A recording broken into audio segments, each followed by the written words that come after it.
وإذ قال ربك للملائكة إني جاعل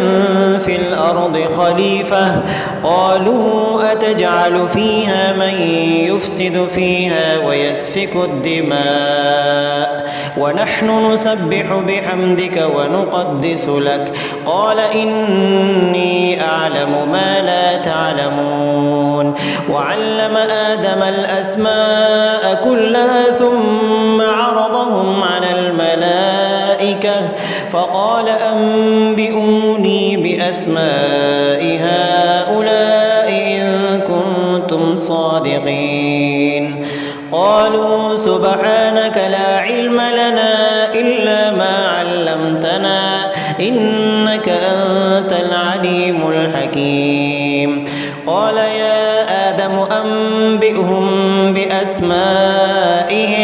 فلما أنبأهم بأسمائهم قال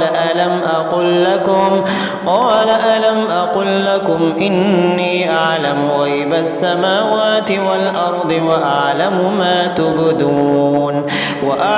ما تبدون وما كنتم تكتمون وإذ قلنا للملائكة اسجدوا لآدم فسجدوا إلا إبليس أبى واستكبر وكان من الكافرين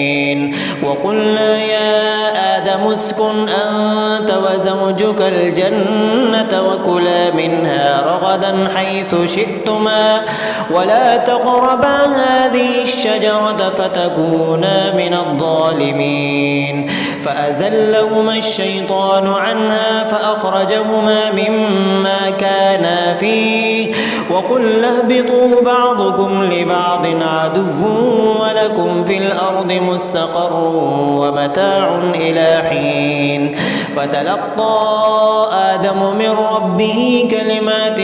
فتاب عليه إنه هو التواب الرحيم